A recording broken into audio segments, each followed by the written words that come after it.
Take two. Welcome back. Episode 261 of the Morning Skate. Your host, Ked, here. I'm joined by Brownie. We were probably about 3 minutes into the other one. Some internet went out. We're back. If you're watching this on the YouTube channel, shout out to Kenton. Looks like we're at TSN. This is way cooler than what was before. I'm into it. But Brownie, what's going on, dude? Nothing. I do like the new set. Kenton's a whiz, obviously. I mean, look at it. It's although it's funny is that it makes us look like we're what do you call them? Caricatures, like we have giant heads. Yeah, big head. And I have a big head anyway, so I don't need that help. Yeah, we look like giants, but it's fine. No, I'm good. What I was telling you before we had to restart was I was showing my new Brownie the Elf hat that I got. As you should. We're doing some work on the house. I'm doing some work on the house, I should say. And we had to move. Something just fell upstairs. We had to move furniture around. Stuff around the basement. And my wife does seasonal tubs of clothes. Yeah. And I was moving one of my jackets out to get it ready for her to come upstairs because now it's allowed upstairs because it's getting colder. Okay. And I heard something. You gotta be kidding me. Crinkle in the and did you just freeze? You froze. You froze on my end. You froze on my end, but we're back. But could you still hear me though? No, but we're back. All right, we're going. Anyways, I found $500 in the pocket, 5 crisp hundos, and I bought this hat. I went to the weed store. I bought a canoe, went grocery shopping, and it was in and out of my hands in probably 24 hours. You know what, though, dude? Like, I feel like most people find, like, a $5 bill or, like, a $20 bill is, like, a big day. Yeah. $500, good things happen to good people. I'm glad you feel right about that. Thanks, buddy. That's pretty fucking cool. You got your hat that you were talking about. Yep. Kid got a boat. So she's very excited. We got an Old Town canoe. Someone on Craigslist was getting rid of it, and I don't think the lady realized what she had. Because she told me she was getting inundated by emails and phone calls. I just happened to catch her at the right time, and I said, I'll be there in like 2 hours. There it was. Perfect. Yeah. Done. But we have a loaded doc. Yeah. So let's hop into it. Mea culpas. Hi, this is Mea Culpa, and I'm here to introduce the Morning Skates Mea Culpas with Ked and Brownie.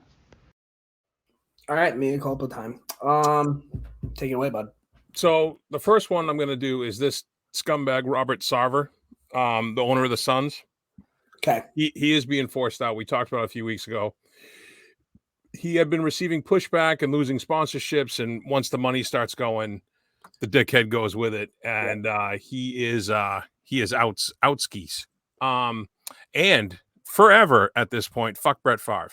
Have you been seeing the more and more comes out with this guy? Yeah, you broke the news to me that this was even a thing, like not a while ago. Yeah, like, but before this became like news. Yeah, and like, what are you thinking, dude?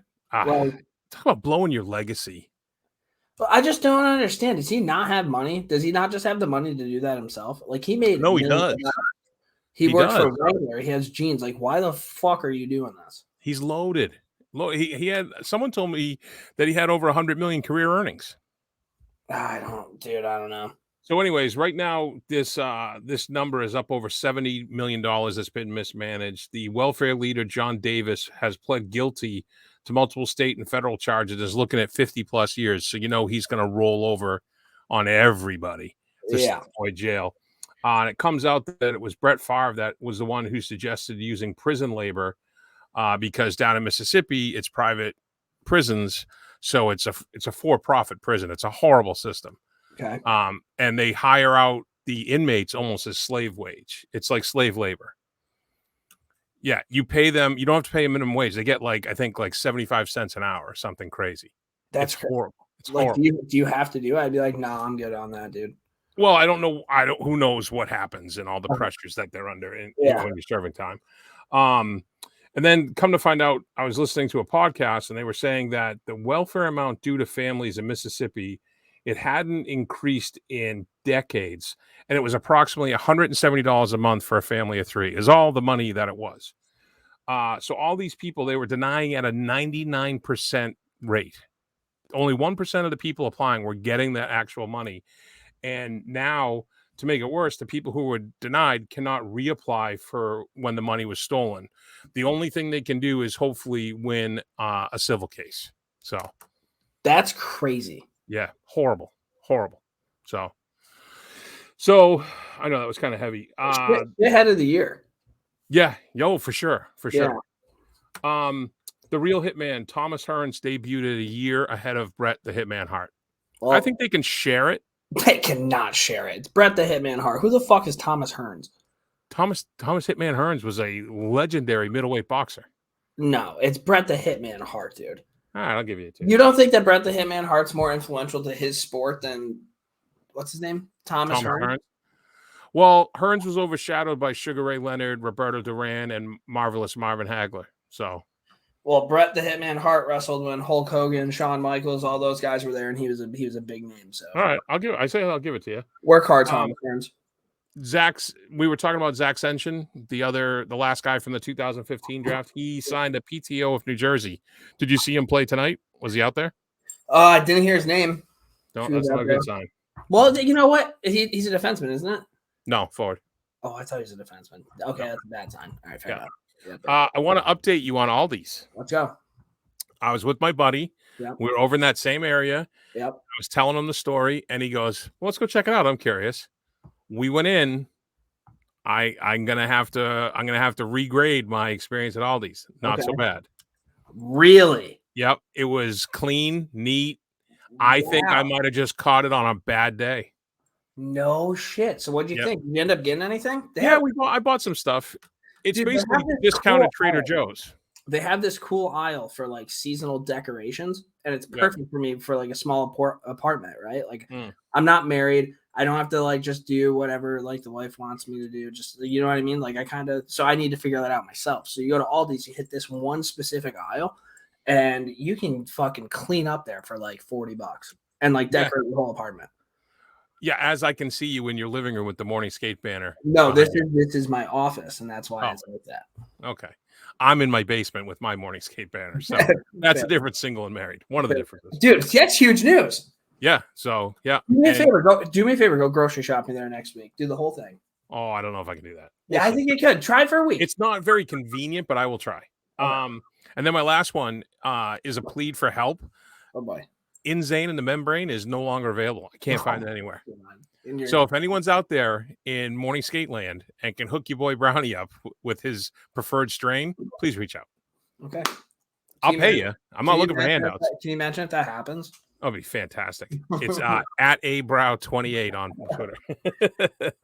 All right. So not bad with mea culpas. No. We only had mostly updates, and then the Zenshin and the Hitman was really it.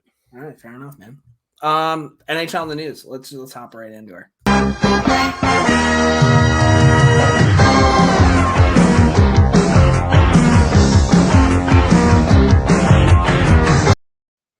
But next time I skate, I'm having someone film me do a stop so we can get rid of that fucking clip. Yeah, we can update all of our videos and shit. If anybody's listening to this and is like a videographer or whatever, fucking hit us up, because that would be nice.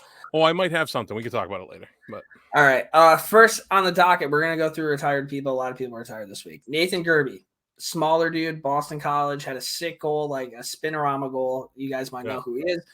Hangs him up after scoring 151 points in 435 games played. He'll join Nashville's front office in retirement. Played for BC, played for Buffalo, Carolina, and Columbus. For some reason, I think he was on the Rangers, but maybe he wasn't.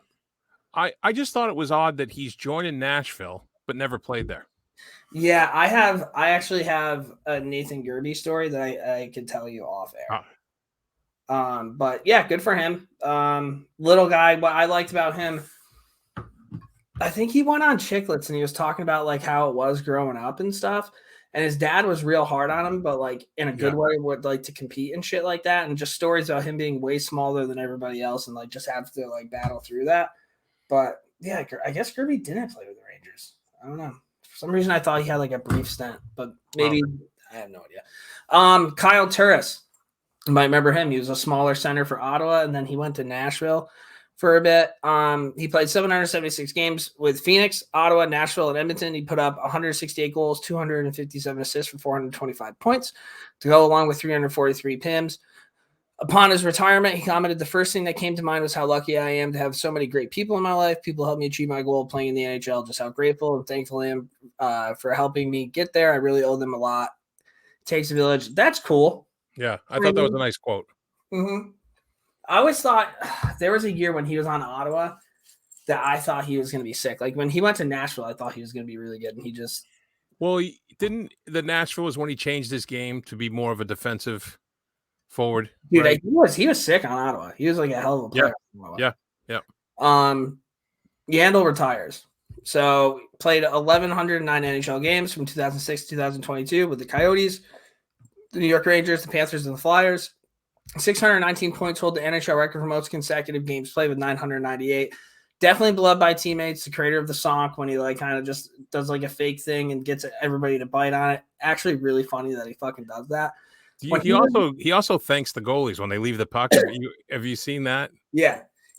When he was a Ranger, man, like I loved him. I couldn't believe that he left or they did nothing to like try to like trade him the year before or anything like that. It was kind of weird, but like he was the type of guy where if a big moment happened and shit, I'm a big dude. Like when I watch hockey and like there's a big moment, big goal, big hit, whatever it is, and people like get passionate about it and get fucking fired up. And he was always a dude going full steam into the pile, like screaming his head off. It was definitely a guy where you're like, I would love to like play hockey with that guy. Yeah, he enjoyed it. He enjoyed his career for sure. For sure. Now here's another thing. I saw, actually, this is with PK Subban, so never mind. Actually, both of them, let's just talk about it. Is Keith Yandel a Hall of Famer? No. I think the only way that would happen is if somehow that consecutive game streak doesn't get broken, but I don't see how it's not. Yeah. Kessel's a machine. I don't know, but okay, and then he might be in Yandel's a BC guy, right? Isn't he? Boston College? Definitely from Boston. I think he's a BC guy. I mean, I could see him as a BC Hall of Fame, right? Yeah. Something like that. Or maybe even US Hockey Hall of Fame. Yeah, I think so. But, hell of a puck moving defenseman, offensive defenseman. He fake shots were his thing. PK Subban retired. He played 834 NHL games from 2009 to 2022 with the Habs, the Preds, and the Devils. He put up 467 points. Won the Norris in 2013, the King Clancy in 2022. He did a ton of work with like the Children's Hospital up there. Still does.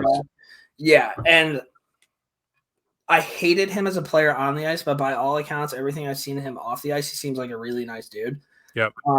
This is where Biz was talking about it. So he came out and he was talking about PK Subban, Hall of Fame, all this stuff. Was he like I don't get that at all. You don't think he's a Hall of Famer? No, not even remotely. Not even remote. Why? Well, his international stuff gives him the edge over Yandel. One.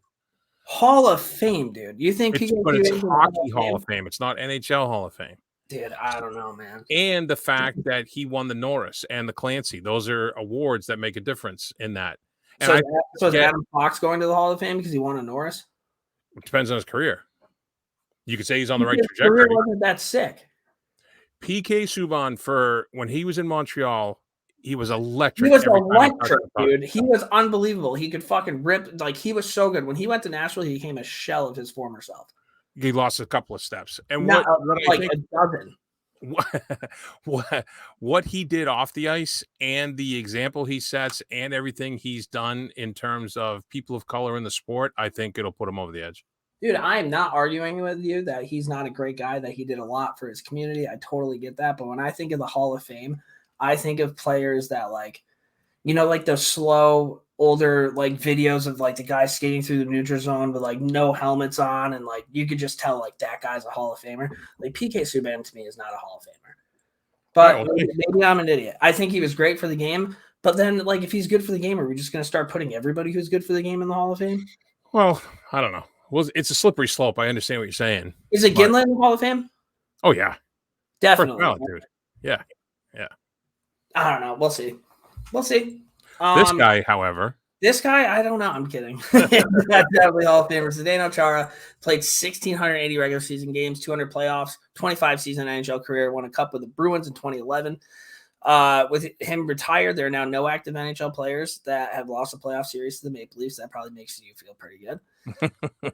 Just a couple things. Marchand, when he was talking about Chara, he got his real estate license when he was injured for a month. He speaks 5 languages and learned new languages on the plane. He reads a book a day. He's just an incredible human being.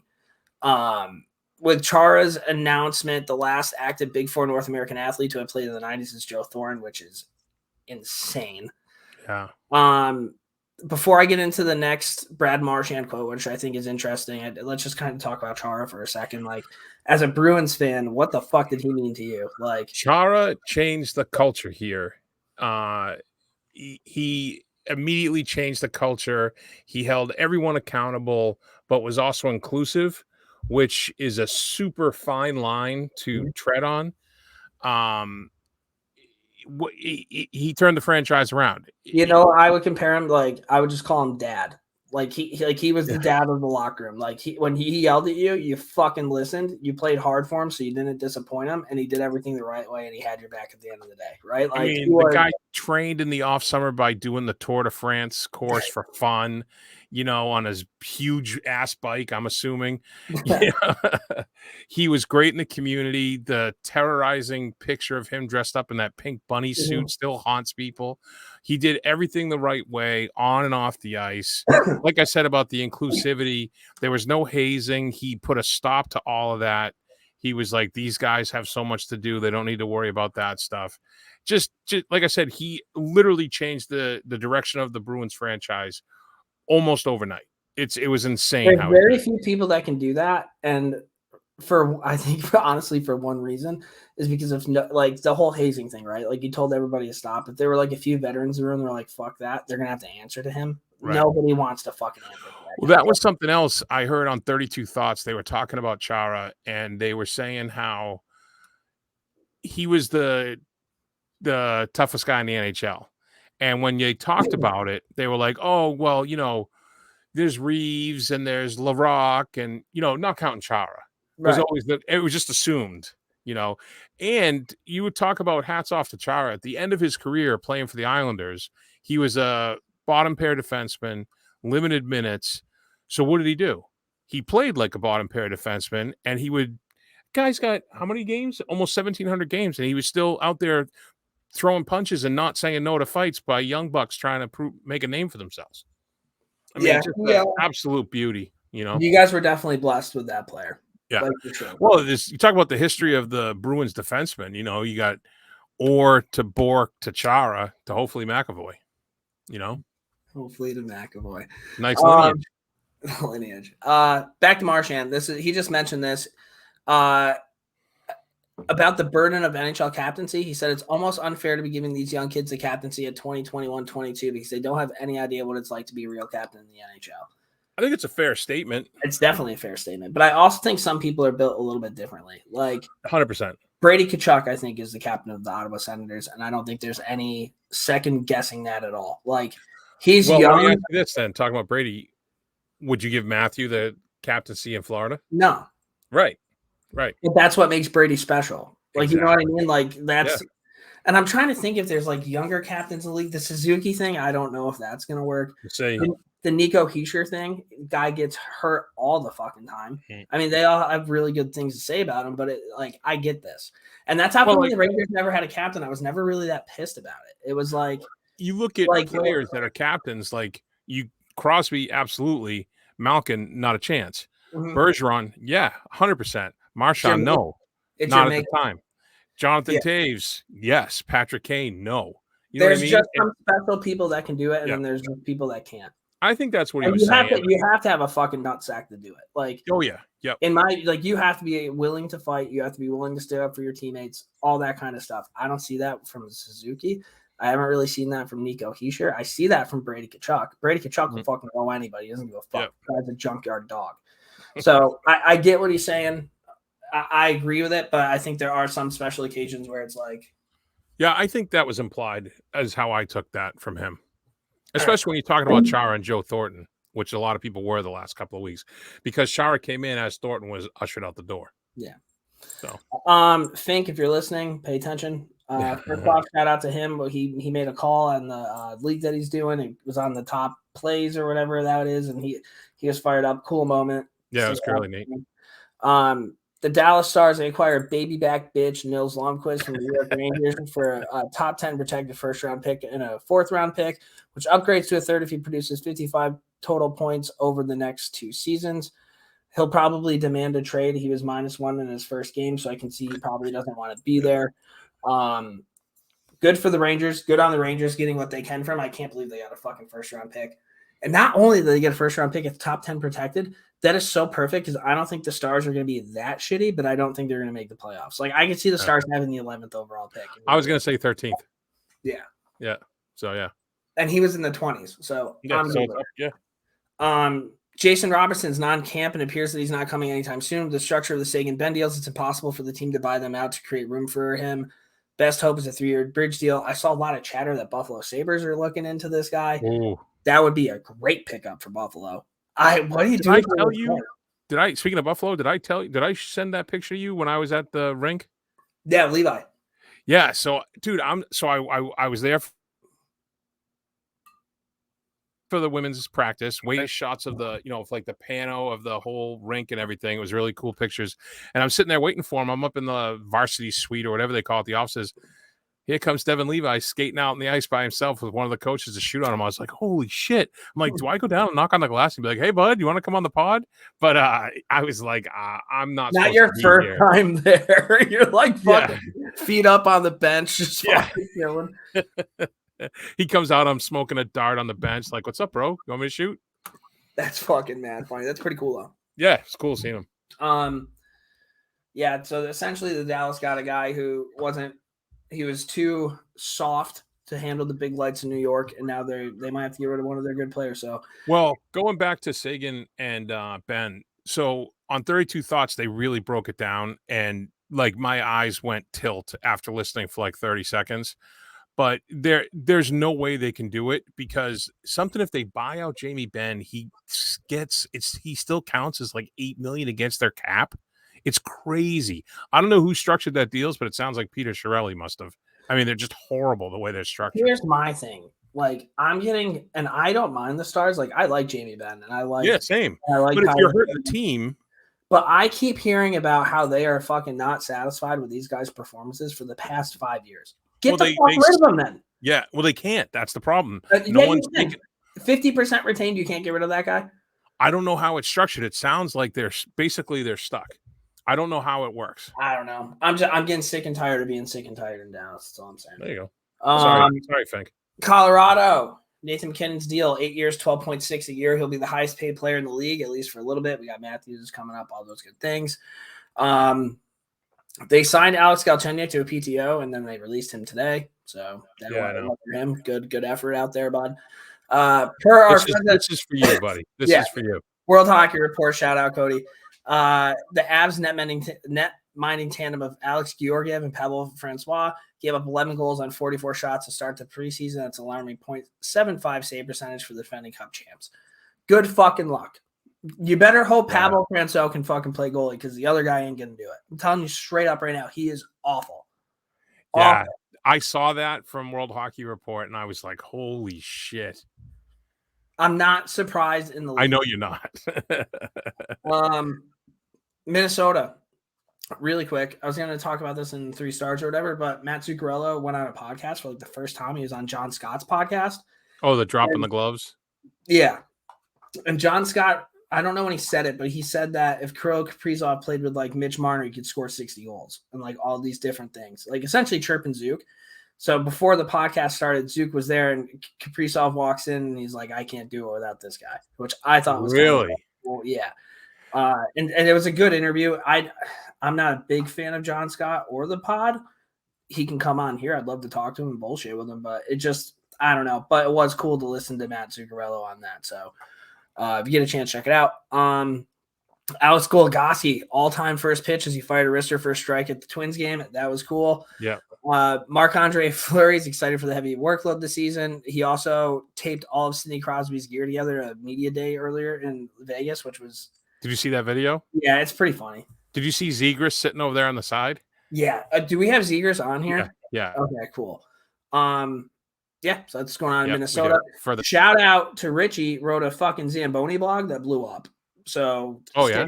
Yeah, dude, that thing did really well. And it's cool. And it's funny because we have history with the Zamboni, and I don't think a lot of these guys know it, so I'll have to talk to them in the group chat. Maple Leafs, they end up partnering with Dairy Farmers of Ontario. On their jersey, it just says milk. I don't hate this. So hold on one sec. So their jerseys say milk and their helmets are TikTok. If there's nothing more Maple Leafs than fucking that is just awful. I don't know. Bunch of bags of milk with a TikTok video. So I don't know if you're being like facetious in this one. Shout out my brain with that big word. But no, this is a legit stat.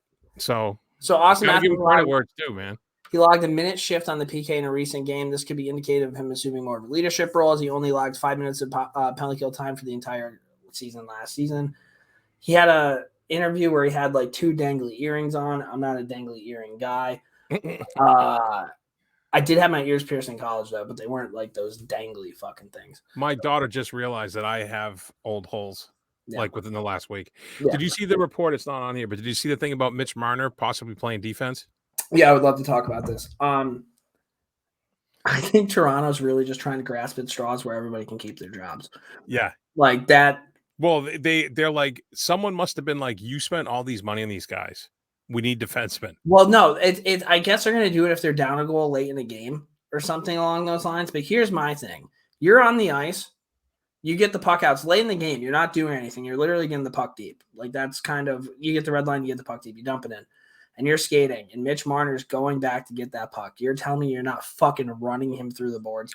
Well, then they're on the power play, so, right? Depending on the hit, I guess. I don't know. I don't think it's a smart move. No, myself. I think people are going to fucking take liberties on him in the corner. And then if you're in the D zone, then what the fuck do you do? Yeah. I don't know. This is just so fucking like 2022, like Kyle Dubas trying to be smarter than he actually is. You know what's going to happen? They're going to score 1 goal. And Sheldon Keefe's going to get into the Hall of Fame for a builder of hockey. Like it's just so fucking stupid, dude. Like anybody, I don't know. I hate it. This is like Patrick Waugh pulling the goal with like 7 minutes left and shit like that. Like I kind of like that though. The Sharks and Evander Kane have reached a verbal agreement in Kane's grievance case against the Sharks. By all accounts, it looks like Kane will get all the money owed to him. Yeah. Maybe he's going to be like a comeback guy. Maybe he's like he's done being a dirtbag. Who knows? Well, we'll see. We'll see how long it takes for Kadri to get under his skin. Yeah. Arizona Coyotes land NHL's first Native American jersey sponsor, signed multi-year agreement with. Oh, fuck me. It's not Gia River Indian Community. Shout out to me again. Chicago. I mean, this is cool because there's nothing cool going on in Chicago. They're retiring Marian Hossa's jersey on 11/20. Keep going. I have a question for you. I mean, that's it. No, I know. Go to the next one. Okay. All right. So the OHL, they mark your calendar. Sudbury Wolves released their theme night schedule to go along with staples such as Indigenous Celebration, Kids Jersey Night, and Retirement Ceremony. On December 9th, they'll be having a Shoresy Night at the Sudbury Community Arena. Per reports, the team will wear Blueberry Blue Dog sweaters that were unveiled on the last season of Shoresy. Let me ask you right now. Would you rather go see Hossa's number retired, or would you rather go to Shoresy Night? I would rather go to Shoresy Night just because I'm not a Blackhawk fan. If I was a Blackhawk fan, it's Marian Hossa. But that Shoresy Night sounds sick. Yeah, exactly. I would go to that. I wonder if any characters are going to go there. Like, that'd be – and I've been crushing Letterkenny. Like, that's been like a go-to show now. There you go. WWE was in Vancouver, and Kevin Owens wore a Canucks jersey, gave a shout out to Bruce Boudreau, which quickly incited the crowd to chant Bruce. There it is, which is huge because Bruce Boudreau, of course, loves wroestling. So it's like, and Kevin Owens is his favorite guy. Well, you saw the thing where he fanboyed all over Kevin Owens. We talked about it, I think. Haagen-Dazs and WWE Monday night. That's how you get that fucking frame. The Winnipeg, they announced that Blake Wheeler, who has been the captain since 2016, will no longer wear the C. Team issued a statement. Will enter the season without a specific captain, but rather a group of assistants still be determined. Speculation around the NHL is that Winnipeg is trying to deal Wheeler. He played a big role in stripping them of the letter. Wait, what? Is that Winnipeg trying to deal Wheeler played a big role in stripping him of the letter? Wheeler commented, "If you think that's going to make me lay back and not be a leader, then you don't know me very well." Well, that just, I mean, honestly, I think at any point you have a captain and you take the C away from them, you should just rebuild your team. it's got to be so hard to still be there. Look And at I the would Sharks. take Blake Wheeler in a Look at the flash. I Sharks. love the way he plays. Look at the Sharks. They have a fucking new captain every fucking year. Yeah. Like, Yeah. they haven't done shit. Yeah. I would love Blake Wheeler for a playoff push. You kidding me? Yeah, for sure. This is something kind of Winnipeg Jacks. The Winnipeg Maple Leafs were a team that played between 1907 and 1909. They also lost in the Stanley Cup final to Montreal. If you don't know now, you know. This is cool. Buffalo. Craig Anderson had his equipment customized this season by his 11-year-old son. Yeah, apparently they let him do Buffalo. They're letting him do whatever they want, and his kid had an idea, so he was like, "Yeah, go for it," and that's what they did. They like the fact that Buffalo has Craig Anderson and he's playing goalie. That just makes me kind of want to root for them a little bit. Like, yeah, he was big for Ottawa. The shit that guy's gone through and stuff like that, and like, I think Buffalo's going to be a good team. Also, what a world that we live in that your son can just like design your pads. Yeah, like 20 years ago, you can never. No. St. Louis sent a video to Albert Pujols for notching his 700th career home run. They were on the ice. They did the stick swing. That was sweet. Yep. Marco Scandella went surgery on his right hip joint. Will be reevaluated in 6 months. That's not great. No, they can place him on long term, freeing up 3.275 cap hit. But he hurt himself in August preparing for camp. That blows. Yeah, that sucks. No. I like the way he plays too. Yeah. Philadelphia. This is so weird. Sean Couture herniated a disc in his back that could cost him several months, if not the whole season. But then I saw a report today that said like it might not be that bad. So they don't know. They don't know if this stuff in the back. Everybody reacts differently. In Philly, they said Ellis was out for a couple of weeks and didn't play the whole fucking year. So it's like, well, he's probably not playing this whole year either. Flyers are not expected to report any progress with Ryan Ellis when camp opens. He will not be ready to start the season right now. There's no timetable for a return. If he plays at all, it'll be a bonus.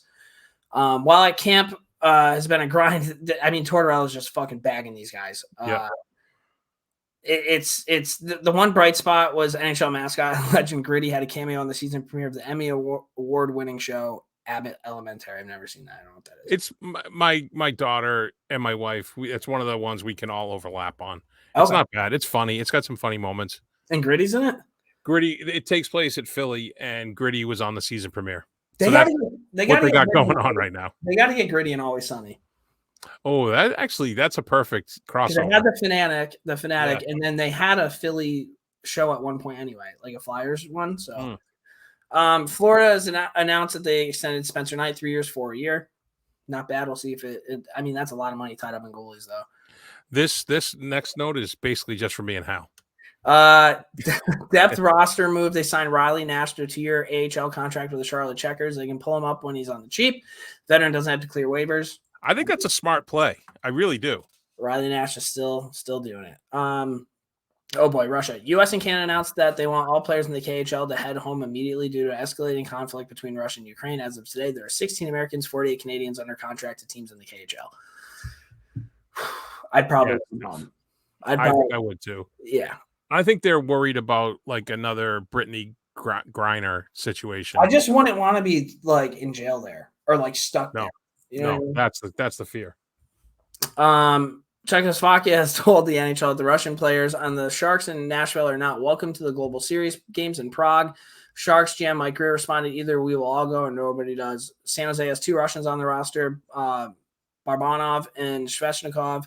Nashville, John Hines said, we're excited to go. We're certainly preparing to go right now. It's in the league's hands. Yakov Tren is the only Russian player on that roster. I don't know. It's a tough spot. I think the NHL, as soon as Russia invaded, they should have been like, we got to redo this. Yeah, it's hard because if like somebody was at war with us, I wouldn't want any of those fucking guys over here. So like I kind of understand that. Ottawa, Cam Talbot, new mask. The Glow was watching Stranger Things when he was informed of his trade, so he decided to pay homage to the show. Giant monster, the Demogorgon, I think so, on the side of his mask. That's cool. Time is a flat circle. 30 years ago. Oh boy, you've said her name before. Manon Rayom attended the Montreal draft where she was invited to Tampa Bay Lightning training camp. She later took ice in the preseason as the first woman to play in any major North American sports league. Last week, she attended the draft in Montreal for a new position as hockey ops and prospect advisors to the LA Kings. It's a cool moment. Yeah. Trevor Zegras, we mentioned him a little bit earlier. He got lit the fuck up last night by Jan Jenik. I think so. One of the new faces of the league, cover boy of NHL 23. It was such a nice fucking hit. Like, it was a perfectly clean hit. Cut across the middle, got planted. Yannick has more PIMs than games played for his entire career. He and Zegras should never be on the ice together, much less green line. I get that. Are these all questions that you're asking? No, I was thinking about it, and I saw another someone posted some of these thoughts, and I was just kind of expanding upon them. It's just when you trade away a guy like Delorier, there's no one there to protect Zegras or Sonny Milano, or Sonny Milano's not there, but any of these smaller skill guys, and they don't have that guy. So I wonder if Delorier was still there, would Yannick have not lit him up? Yeah. Oh, just something to think about. I've never heard of Yannick, so Yannick's trying to make the team, and I'll tell you what, that would make me notice you. Yeah, for sure. Absolutely. Brandon Tanev posed with running back DJ Dallas, recreated the Step Brothers picture from both of them doing Tanev eyes. The Seahawks tweet out the image with, "Did we just become best friends?" I like that they're kind of playing off each other. They're both happy in the same city. That's cool. Yep. Gretzky, another Gretzky fact. This one's crazy. I know I say that every time. Sidney Crosby at 30 years old has played 782 games with 1,027 points. That's 1.31 points per game. Wayne Gretzky at 30 years old played 847 games with, 1,979 points. It's a 2.34 points per game. That's unbelievable. Get him the puck. Did you see this story? No. So the Pens are out ringing doorbells to welcome season ticket holders with their ticket boxes. It's good tradition. And when Sid showed up to a family's house, the son shot his shot and had Sid's Oh, that's what happened. Okay. Yeah. So Sid posed with them asking a girl to homecoming in true King fashion. The kid did not put a name on the question, so has multiple choices available. I like that. It was smart play. It was a smart play. And the kid ran in the house and put on his high school jersey because he had a Pens jersey on when first pictures. Bro, he had to have made that sign when he was there. We might have had the sign and maybe was thinking of a way to do something, who knows? I don't know. South America hockey, the Argentina men's national team played its first official match in 2012 against Mexico. The team has since competed in all 4 editions of IHF sanctioned Pan American Hockey Tournament. The team nickname Leones del Dielo. Close enough. Fair enough. The Lions pays homage to the Argentina field hockey team, the Lions. The team is based in the city of Brownie, you're killing me here. Ushuaia. And that one I don't know. I can't. Southernmost hockey rink in the world, as it's an outdoor rink. The Olympic sheet only operates during winter months. This past March, the club won their first ever tournament as a national team, taking the first edition of the Dallas Spring Classic. Good to see hockey in non-traditional spots. I would love to play against them and see how good they were. I'd love to go to their rink, the southernmost rink in the world. If we had fuck you money and this was a thing, that would be like a really cool trip to take. I have played on the southernmost rink in the United States. That's pretty cool. It's a roller rink in Key West. And wow, this is good. TMS Hotline. So we're done with NHL in the news. If you guys have a question, you want to chirp us, comment, question, concern, whatever it is, we're just a phone call away. 518-350-7036. Help Brownie find Insane in the membrane. Give us a call. We'll get back. I've tried Leafly, and they can't find it. All right, dump and change. What do we got? Oh, dump and change. First one, RIP to rapper actor Coolio, who passed away at the age of 59 on Wednesday night. You Coolio guy? No, but I remember him from Nickelodeon. I wasn't a Coolio guy. I don't know if he had a music video or like his song was the entrance to a TV show. I don't know. I just remember Gangster's Paradise was his big hit there. Okay. Sticking with music, the queen herself, Rihanna, was announced as the halftime performer at this year's Super Bowl. She hasn't performed publicly since the 2018 Grammys. So it should be quite the show, I would think. She's had a baby now. She's got to reestablish her dominance. She's so hot. Oh, my God, yes. So there's a Japanese startup company called Airwinds, and they've developed the world's first flying bike. Did you see this at all? No. It's already on sale in Japan, and they're making a smaller version slated for U.S. release in 2023 for a measly $777,000. It looks like a snowmobile stripped down of all the fairings around, and it has 4 like huge fans. So it looks like a giant drone that someone sits on. I would try it for sure. I want to try it. Tough look for the real garden, as you like to call it, as Harry Styles gets a banner raised at Madison Square Garden last week. So I get that, but also, have you seen the amount of people that I don't know a lot about Harry Styles and like his music selection, but a ton of people fucking love this guy. Like Henrik Lundqvist was at the concert, Jimmy Fallon was at the concert, so I'm gonna have to start listening to his shit, but apparently he's pretty good. Shout out to Nicole Perez from Nashville. She's a big Harry Styles fan, so I just wanted to give her a quick shout out. I do know there's a Watermelon Sugar, I think, is pretty good song. Watermelon Sugar, hi. Remember that videos? It's not about watermelon. So no, it's about getting stoned, dude. Actor Tom Hardy, you know who he is, right? Bane, Mad Max. So he secretly entered a martial arts competition in the UK a few weeks ago, and he won his division. The 45-year-old showed up unannounced in Milton Keynes, England, for a Brazilian jiu-jitsu tourney and won the 40-plus division. This is the third tourney he's won the last 6 weeks. Guys dialed in. Yeah. And I guess everyone said he was super gracious, posed for pictures, but he didn't want to make it about him. He made sure to honor everybody else. So good on him. Good on him. Albert Pujols talked about him the other day. At age 42, hit his 700th career home run. He has said that this is his final year of the 22-year career. He joins Barry Bonds, Hank Aaron, and Babe Ruth as the only sluggers to hit at least 700. Pujols and Aaron are the only players to hit 700 to go along with 2,000 hits also, and neither one of them had ever had a 50 home run season, which is kind of remarkable. So, I'm all for steroids in baseball. Like, growing up with Mark McGwire, Sammy Sosa, Barry Bonds, it was sick. It was all you watch baseball every night, right? Now people are getting close to start breaking records, and now I'm just pissed off that they did it because Aaron Judge had 61 home runs last night, and that should be the number one story in the world, and it's just kind of he had 61 home runs. You're pissed off retroactively. I remember being a kid, and when Mark McGwire had 61 home runs, all the channels cut to it. Well, it could be your age. You've aged out of that kind of thing too, you know. Yeah, but everything cut to it. That was the only story going on. Aaron Judge, they cut to during some football game, a college football game. They cut to him. All right, I don't know. Maybe I just feel like it's a huge, huge deal, and they might be making a deal of it, but I don't think. I mean, he's the only player in 60 fucking years that's done that. Did you see the story about the reporter whose husband caught the 61st home run? No. So she's a Fox reporter. I don't know for what, news. No, because the ball, nobody caught the ball. No, hear me out. So the ball landed in the bullpen. Yeah. Her husband is a bullpen coach or whatever. He walked over it, and she's down in Florida reporting on the hurricane, and she was like, "No matter what that I'm down." She tweeted out no matter that I'm down here, at least I got a big payday coming because the ball's worth a couple $1 million. So I guess the guy just handed it to him and was like, "Hey man, here's your ball back," and handed it over. Didn't want anything for it. She then tweeted out, "Update: I'm filing for divorce," or something to that effect. It was pretty funny. Yeah. I'm gonna go out of my way right now and give you one of my heroes of the week. The guy that could have caught that ball. There was a little bit of a drop from where they were standing that goes into the bullpen. If I was there, I would have jumped into the bullpen and grabbed that ball. And I grabbed the ball, and I probably would have been with one of my buddies, and I would have thrown the ball up to my buddy, and then I'd be like, "You can arrest me." Yep.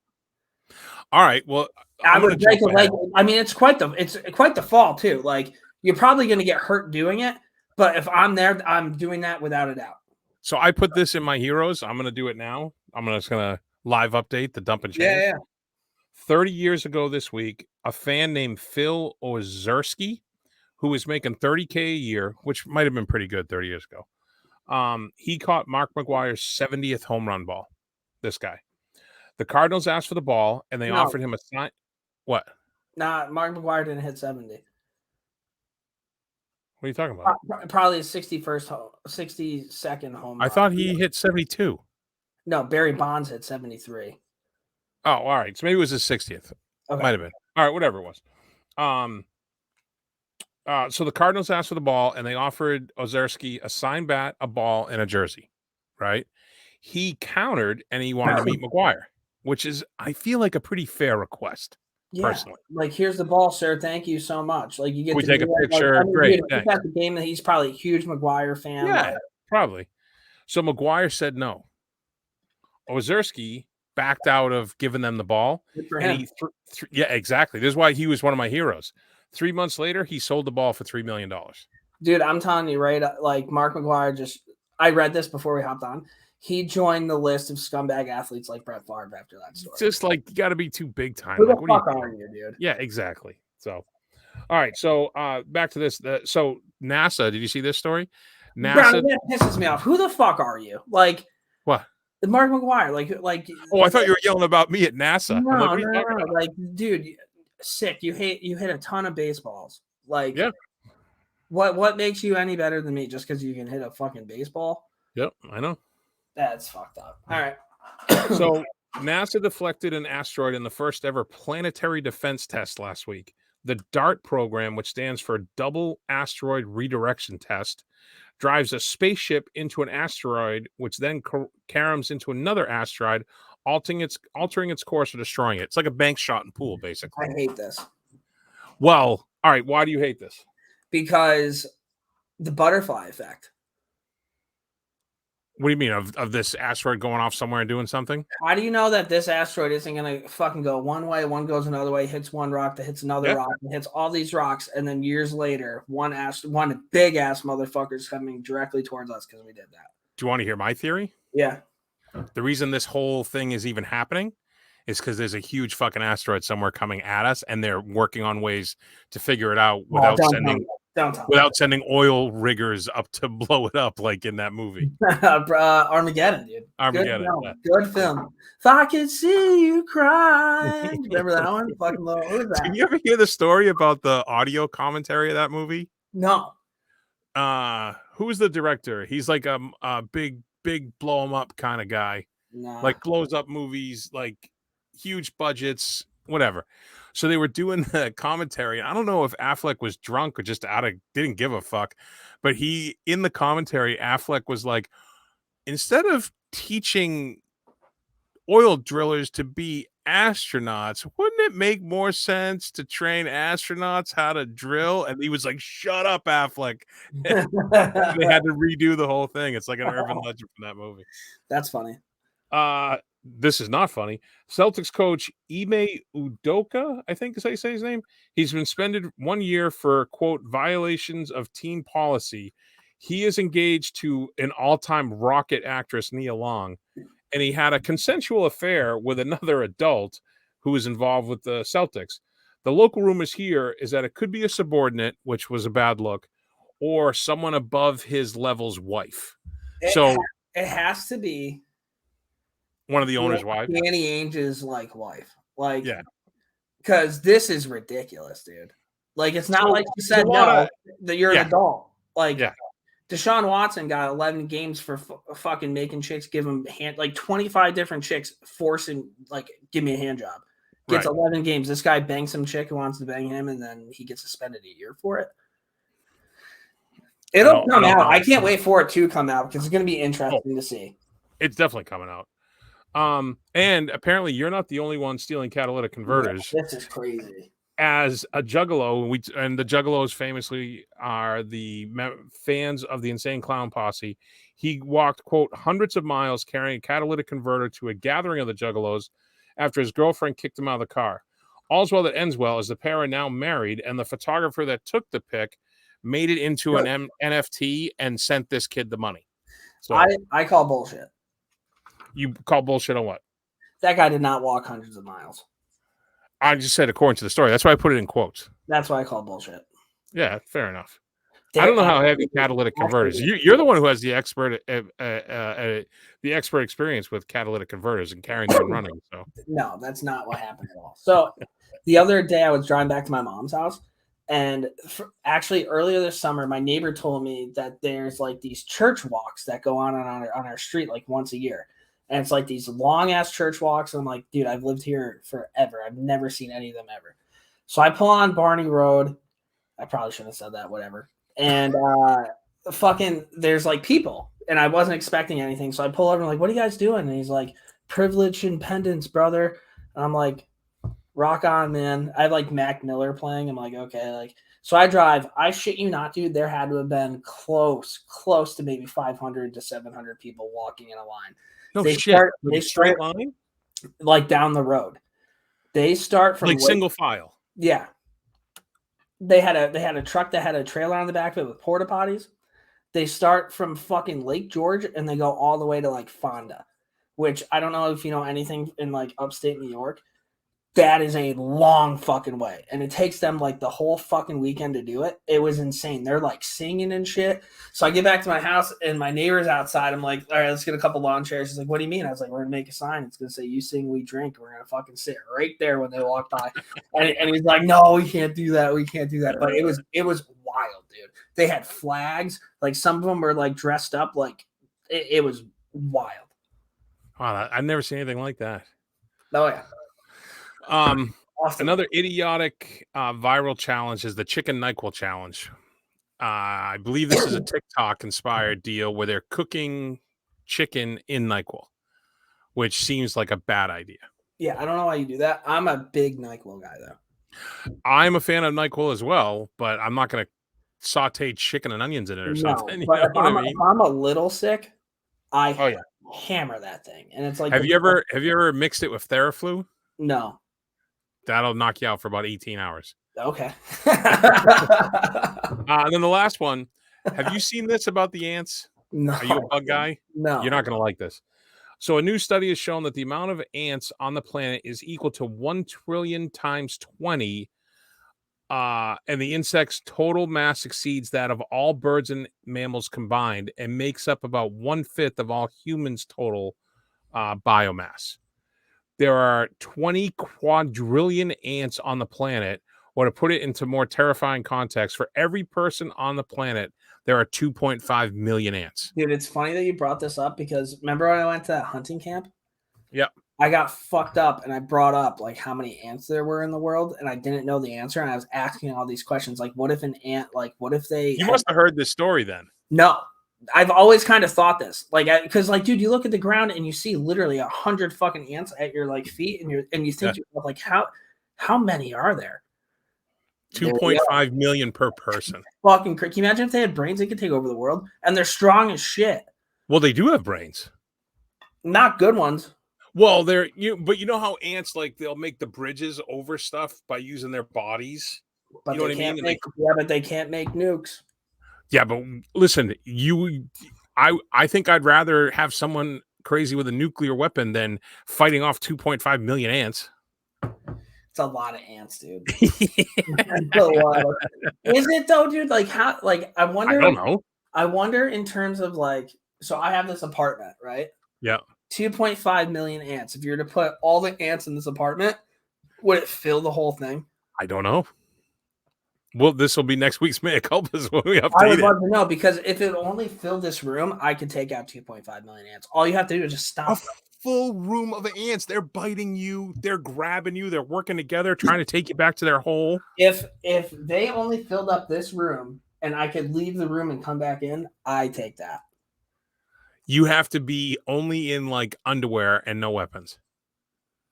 Can I have boots on? No, I don't think so, because they don't have anything. So I'm butt-ass naked wrestling. No, I said underwear. You can have underwear on. They don't have underwear. I'm naked. If we're doing it, we're doing it right, dude. All right.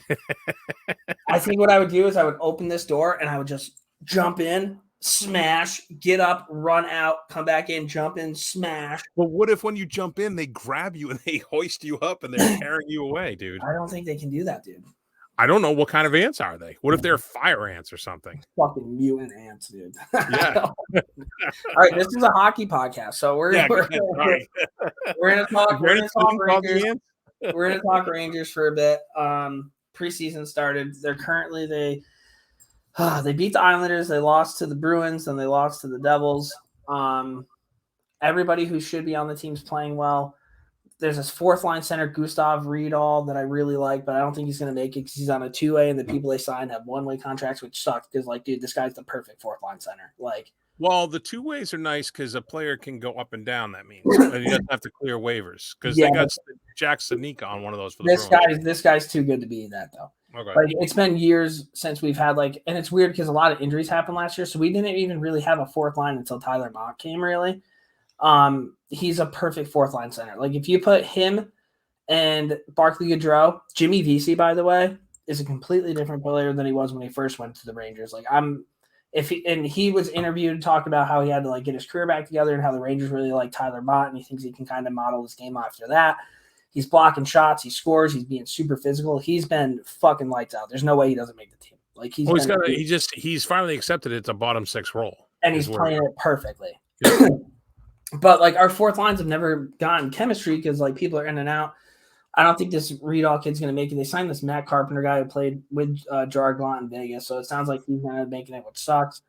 Brennan Othman, I like him. He didn't play that well tonight, but there's no room for him. What sucks, he's going to go back to his junior league that he just scored 50 fucking goals and broke the franchise record. Like, what else does that kid have to fucking accomplish?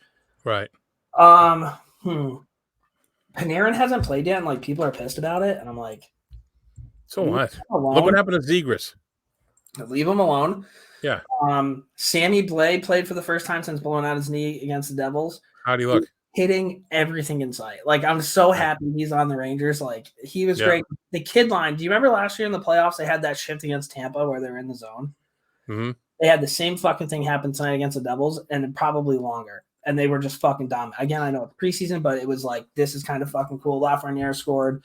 Kreider has scored in both games that he's played. Again, I know it's preseason, but coming off a 52-goal campaign, he's still going to the same spots where he needs to score goals, so I like that. Yep.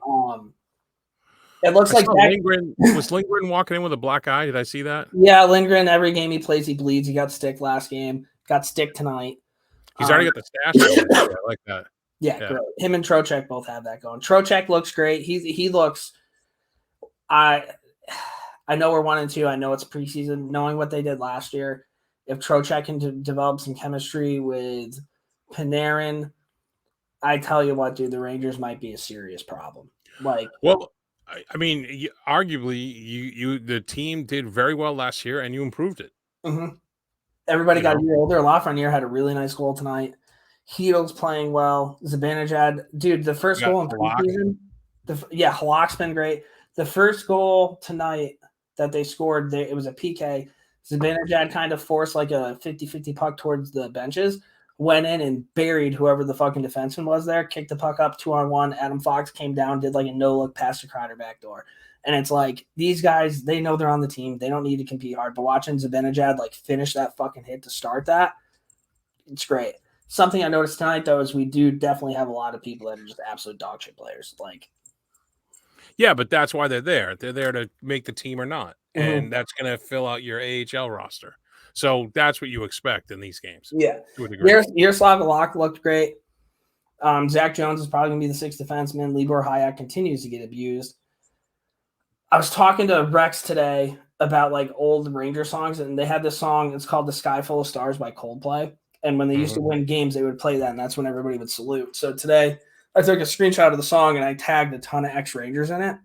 And Zuccarello looked at it, and Mike Rupp looked at it. Neither of them said anything, but I thought that was kind of funny. I love this fucking team, dude. I'm so goddamn excited and just ready to go. And we have Igor. It's things are looking good for the Rangers right now, so that's what I got. All right, so for the Bruins, Sweeney announced the first assignees to Providence, and the only surprise, and it wasn't really a surprise, was Georgi Merkulov. They were hoping that it was an outside chance for him to make the varsity squad there. AJ Greer, who you and I talked about after the Bruins-Rangers game, playing great. Like I said to you, they issued him number 10, which to me is a pretty good indicator he's going to make the big club. His quote, "I grew up watching Milan Lucic. I try to model my game after him for sure." New head coach Jim Montgomery, I'm going to start calling him Monty, said if camp ended today that Greer would have made the roster. The mayor of Walpole. Go ahead. He was a problem against the Rangers. Like, he was involved in every play. What I don't like is he just needs to shut up with the media. Don't tell me you grew up watching Milan Lucic in Montreal and you're a Bruins fan. That's bullshit. That's not real. Like, you're talking to the fans. He's trying to win over the fans. And dude, play your game. If he just runs around and hits and sticks up for his teammates, he's going to win over the fans here anyway. Yeah, and actually, that was really funny. So in the game, he was all over the place and shit, and he kind of like speared somebody, and Tenorti went after him. Rex sent me a video. Did you watch the video? Did I send you this? Yep. A few years ago, Greer was in the AHL. He fought some guy, got to the penalty box. was in the penalty box, and then all of a sudden you see him leave the penalty box, and Tenorti went up and just beat the fucking wheels off him. It was all-time video if you ever get a chance. I will say the team that Greer was on for that fight, all their guys stopped punching when the players were down. Tenorti's team was throwing hands when the guy was down on the ice. To Tenorti's team, dude. Tenorti's team, he wore the C. Yeah. But yeah, so I like the way he's been playing. Greer, he stood out to me the game I watched. I didn't watch the Rangers game, but Greer stood out to me. Stanika stood out to me. Jack Ashan stood out. Carrick stood out, and Lysell. So the guys you want to stand out. But you and I were talking after the first game. It was Thomas Nosek, Nick Foligno, and Jake DeBrusk wearing the A's because no other regulars are playing. And I didn't see one of them. I was like, all right, Foligno looks a little leaner and quicker, but they didn't stand out. And you should be, it's like you drop down a level in beer league, you should be standing out. Someone who has stood out is the mayor of Walpole, Chris Wagner. And what a dog shit question this is. They asked him if he could deal with another year of basically shuttling back and forth between the NHL and the AHL. Whereas last year he only played one game in the NHL. And what's he supposed to say? I mean, that's just a shit thing to do to a guy. His answer was, though, I think I could still play in this league. Could I handle it? As opposed to what? It's my job to show up. Gotta love that from Wax. Mills Lundqvist. Yeah, right. Anton Strawman was signed to a PTO, and all indications is that he'll make the club, which means Mike Riley's most likely on his way out on a deal because he's got a reasonable contract for what he is. That might be one of the smartest moves the Bruins have made in a long time. I think. Bringing in Strawman? Yeah. No, he's a good player, and I heard a rumor that he wouldn't have signed the PTO if he wasn't given a legitimate chance to make the club. So, yeah. And then we were talking about Marchand earlier, and they another great quote of his this year. They were asking him about Bergeron's new line mate, Pavel Zacha, who's going to fill in Marchand's spot till Marshy's back. Just get open and be ready. You don't have to back check either. He'll do that for you. I mean, and then the other kid, Connor Carrick, is hitting everything he can, which is what he's going to have to do to make the team. So, and Lysell, AJ Greer and Connor Carrick have fought before. Funny fight. Carrick, the door to the bench was open, and Carrick pushed him into the bench, and they were fighting in the bench, and like they moved to the side, and everybody just moves down the fucking. Was it juniors? No, it was AHL. Oh, okay. That happens a lot, though, I believe. It was a funny fight, though. If you get a chance, check it out. So the Bruins scored a couple of shorthanded goals. And I know that there's been a little different change in the philosophy between Cassidy and Montgomery. Cassidy is a little more conservative, where Montgomery is a little more aggressive. They've been taking some chances shorthanded, which I like because Marchand loves that. Mm-hmm. They also had a power play the other night with 5 forwards, just trying to see what works. I mean, we're not putting Pasternak on defense like Maple Leafs, but they're giving the guys the green light and the defensemen to jump in. And I think I saw a lot of that in the game, and I think that happened with your game as well. Mm-hmm. But Oscar Steen and Fabian Lysell both scored shorties in games in a row.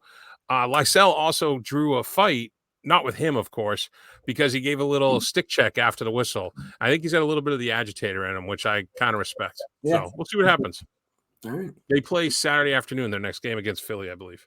All right. Beer League Roundup. Our draft started. I'm on KDO Burns, which is like one of the only restaurants that I go to in Schenectady, so that was kind of cool. We have 2 preseason games. There's 7 teams. There's only 3 games, so each week a different team gets a bye. So we get 2 preseason games. Our second preseason game, we have a bye, which I'm okay with. And then it starts into regular season. So that'll be fucking fun. I'm pumped about it. Cool, guys. It's good to be back on the ice. Feels good. So nice. We are, I think, 2 more weeks away from starting up, but we got ice. We just been doing pickups. They were like, hey, does anybody know anyone can get ice? And I'm like, I can. And they're like, yeah, Brownie, go ahead. This rink is literally less than 3 miles from my house. And they're like, oh, you have no problem getting this rink. I'm like, of course, why would I have a problem? She's great, the woman who runs it. I send her an email. She's like, this is what I got. She doesn't even ask me. She always gives us the last hour, so we get the extra. I mean, just couldn't be better.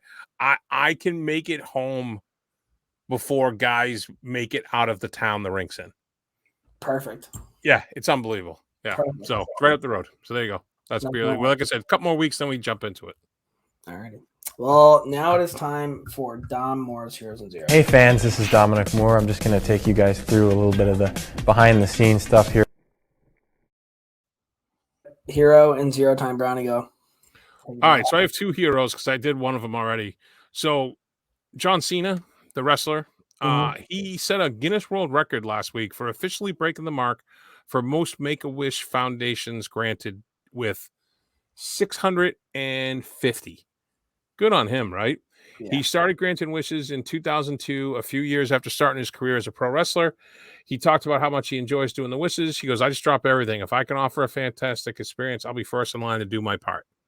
Hopefully Mark McGuire's listening, and he should reach out to that guy. So, you want to do one, or you want me to do them both?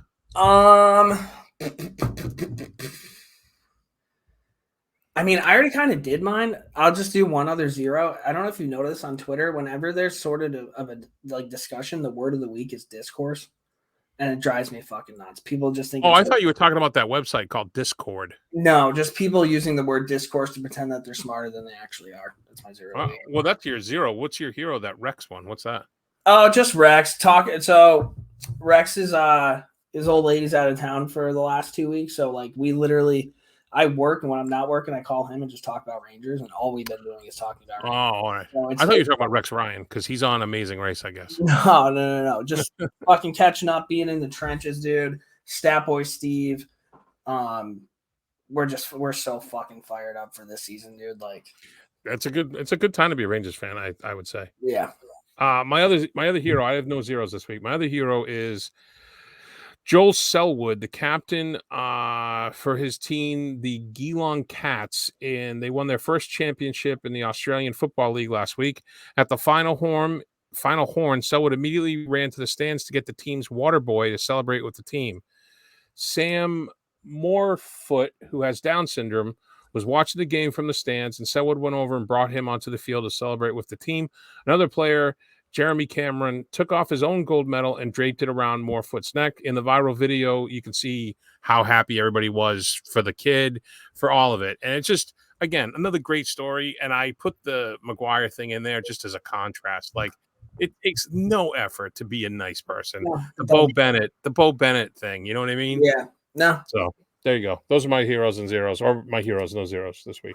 All right. And we have one last thing, 3 stars. All right, Jim and Mike, thanks very kindly. A nice weekend for you. As always, our 3-star selectors are stars of the hockey scene wherever we go on Rogers Hometown Hockey. All right, 3 stars of the week. We have 2 because we do 2. The first one, in honor of the Celtics coach getting suspended, we're going to do our top 3 worst jobs we've ever had. Yep. All right. My 3rd star, I worked at this non-12-step like substance abuse like rehab place, and it was essentially a cult, dude. Like it was. But I was a marketing assistant, and the guy that ran the marketing department, he was super cool, and he taught me a ton of marketing shit, which I still use today, which was great. But that job was insane. So that'd be my 3rd star. All right, my 3rd star was I had a job selling X-ray film, and I don't remember what the other thing I was supposed to be selling, and it was such a sweatshop that I didn't realize when I took the job, because they had me come and interview at night, which should have been a giveaway. Like once everybody was gone, you were fucking chained to your desk.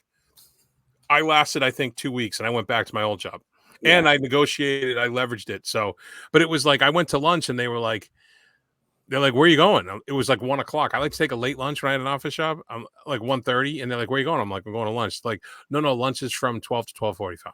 I'm like, wait, what? Yeah. Yeah, it was horrible. So I would agree. I mean, sales jobs in general sucks, but that one really did. My 2nd worst, I did a landscape job, and this is before I knew really what landscaping was. Nobody really taught me anything. I think I lasted 3 days there. It was a lot of just fucking walking around and weed whacking. And we were at this one job, and I went to the boss and like, dude, this isn't for me. And his house was down the road, and he's like, really, you're done? I'm like, yeah, like I'm over this. And he goes, all right. And I go, well, like, what do you mean? Are you? He's like, I'm not driving you back. So I had to walk all the way back to his fucking house to get in my car to go home. That sucked. That's my 2nd worst one. My 2nd worst job is actually in the same vein.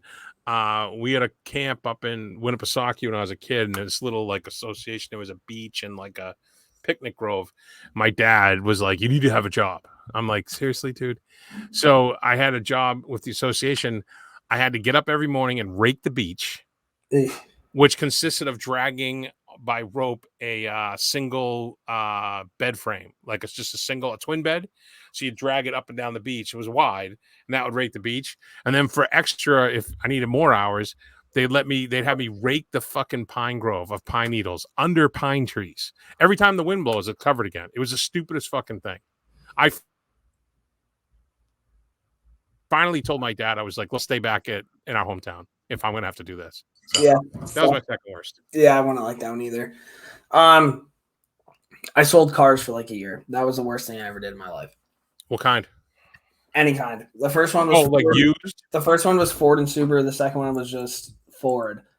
But the first one I was at was awesome. I left because there was an old car salesman there that like fucked over this older couple. They came in to buy a car, was going to pay in cash to convince them to lease it, but put down the same amount of money. So they never got that money back. And he made a giant commission. He walked around and like I got in his face. So I was like, okay, I got to leave this place. So I went to a different place. And the second place I went to was like the big leagues. And like these guys stood outside on the fucking blacktop the whole day and like 95 degrees. And I'm like, I'm going to sit at my desk and do Sudoku. If anybody wants to talk to me, like, cool. Like, you're out of your mind if you think I'm doing that. So that would be my number one, probably. I hated that. My number one worst job, which is a weird way to say it, is I did door-to-door sales, dude. Knocking on people's doors. And it was a what do you call it? Multi-level marketing pyramid scheme. And I saw it, like I knew what it was, but I'm like, I can make some money quick, and it sucked. And you would do like these restaurant promotions and you would convince them to buy this like punch card for $20.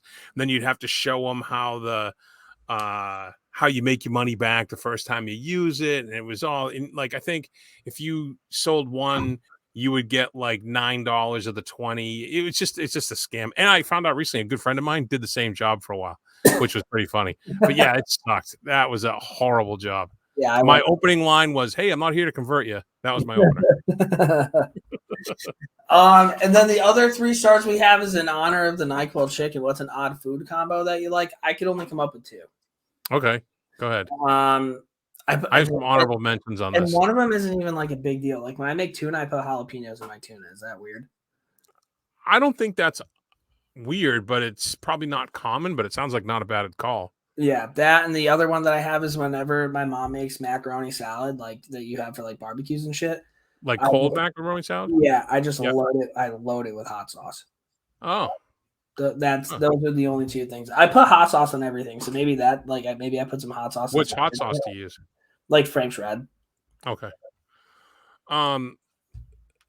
So I have a couple honorable mentions. My father-in-law, he does peanut butter and bacon sandwiches. Yeah, that's weird. Yep. Yeah, that was a weird one. I always say I'm going to try it, but I never have. I put peanut butter in my pancakes. That's a little weird. Is it? Dude, try it. Fucking try it. Crunchy or smooth? I like crunchy, but normally smooth. Put it on a hot pancake and melt right in there. Put some syrup on it. I'm telling you, you'll be like, holy, why have I done this my whole life? All right, I'll try it. I also like, if I don't drink soda, but if I do have a soda, I prefer it to be cold and flat. Huh. I think it's from years of bartending and drinking the gun soda because it's not as carbonated. Yeah. I don't heat up food a lot. Like leftovers, like I'll just eat it out of the fridge. Cold. Yeah. Yeah, I don't think that's out of the ordinary. But like pretty much anything. There's very little shit that I actually heat up. So before I came down here to do this, I asked my wife, I go, "Hey, what are some things that I eat that you like have a stomach flip over, that you look at it and go like," "Rrr." And she was able to very quickly give me 3. Okay. So if I'm going to have ice cream, have you ever had maple syrup on ice cream? No, but it sounds great. It's fantastic. And she is horrified every time I do it. It's basically a bowl of diabetes, but it's very, very good. Yeah, fuck yeah. Yeah, it's really good. So, and then This one, I don't do this anymore. I used to do this. There's 3 sandwiches that I'll eat, right? That I'll make that are just, in my wife's mind, disgusting. One of them is I'll make mac and cheese like Kraft. Mm-hmm. I'll let it get cold because it's better cold. Then I'll make a grilled cheese sandwich in a frying pan. And right before you put them together, I'll put the cold mac and cheese in there with ketchup. And that's a sandwich I make. I would fuck with that. I put ketchup on my meatloaf. Yeah, I think a lot of people do. Okay. No, that's a good one. I also like the Hebrew National, the big all beef salamis, right? So what I'll do is I'll get a bagel, cut it in half, obviously toast it with American cheese so that that's warm. Slice the salami so the salami's cold and make that sandwich. Okay. That one grosses her out. Sometimes I put pepperoni in an omelet. Yeah, my dad does that. Pepperoni and eggs. Salami and really he does salami and eggs too. You have pepperoni and eggs? It's got a little pizza taste to it. It's weird. It's good. Salami and eggs is good also. So this is the one that she leaves the room when I make this sandwich. And again, I don't do this all the time. But I like to get like a big onion bagel, like a good bagel, not like a chain bagel, right? Yeah. Get an onion bagel, mayo, cheese around it, right? You got to rip the cheese so it doesn't go in the hole and drip on your finger. Toast that. When it comes out, you put a big, thick slice of red onion and sardines. And that is a phenomenal sandwich. So I don't think I've ever had a sardine in my life. Oh, yeah? No. Do you like anchovies on your pizza? I don't think I've ever had anchovies. You need to expand, buddy. Dude, I'll put an egg on a burger. Is that weird? Oh, no, that's excellent. Yeah. That's become more commonplace now. Yeah. I think. I feel like I don't I put hot sauce on anything. So it's like, I'm trying to remember the name of the hot sauce that I use. It's the Cholula. Yep. And it has like a wooden top. Yep. Yeah. Yep. I keep actually a little mini bottle in my truck. Just in case. You never know, man. Never know. Oh, hey, before we go and do our sign off, I got a TV show for you. I have a TV show for you. Okay. All right. Mine is Top Boy on Netflix. It's there's the first one was Top Boy Summerhill. It was 2 seasons, which I think they're only like 4 episodes each, so you can buzz right through those. And then just Top Boy is the second one. The beauty of this show is that it's the same cast between the 2, Top Boy Summerhill and Top Boy, but it's 10 years apart. Okay. So it's fantastic. And it's basically it's about drug dealers in London. The accents are tough. You may need like closed captioning till you get it because it's like Cockney in South London with Jamaican patois in there. So it can be a little tricky, but it's just very good. And and they're all like rappers that are doing as actors. A lot of them are British rappers. This one guy, Kano, I think is how you say his name. What an actor this kid is. And he had no experience, I don't believe, before doing this. His face, his name is Sully in the show, if you watch it. His character's name.